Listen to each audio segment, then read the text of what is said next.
திருச்செந்தூர் சுப்பிரமணிய சுவாமி கோவிலில் இன்று ஆடி கிருத்திகையை முன்னிட்டு பல்வேறு பகுதிகளில் இருந்து வருகை தந்த பல்லாயிரக்கணக்கான பக்தர்கள் அதிகாலை முதல் நீண்ட வரிசையில் நின்று சாமி தரிசனம் செய்தனர். அதேபோல் இன்று விடுமுறை தினம் என்பதால் திருச்செந்தூருக்கு வருகை தரும் பக்தர்களின் எண்ணிக்கை அதிகரித்தும் காணப்பட்டது.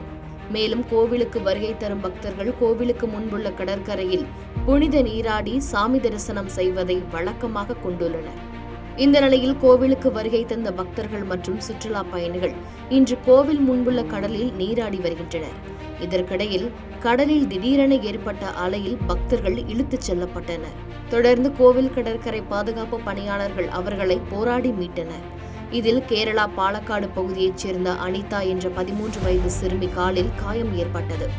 அதேபோல் சாத்தூரைச் சேர்ந்த மாரிச்சாமி, திண்டிவனத்தைச் சேர்ந்த கோவிந்தராஜ், சிவகங்கையைச் சேர்ந்த ராஜேஸ்வரி, கமுதையைச் சேர்ந்த அன்னலட்சுமி என 10க்கும் மேற்பட்ட பக்தர்களுக்கு கால் முறிவு ஏற்பட்டது.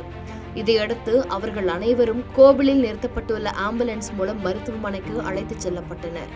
தொடர்ந்து கோவிலுக்கு வருகை தரும் பக்தர்களின் எண்ணிக்கையும் கடலில் நீராடும் பக்தர்களின் எண்ணிக்கையும் அதிகரித்து காணப்படுவதால் பாதுகாப்பாக நீராடும்படி கோவில் மற்றும் நிர்வாகத்தினர் அறிவுறுத்தி வருகின்றனர்.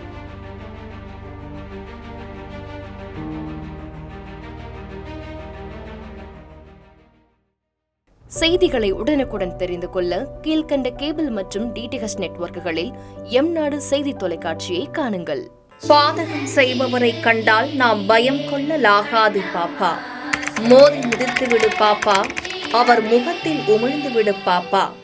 அண்மை செய்திகளை உடனுக்குடன் தெரிந்து கொள்ள இணைந்திருங்கள் எம்நாடு தொலைக்காட்சியுடன்.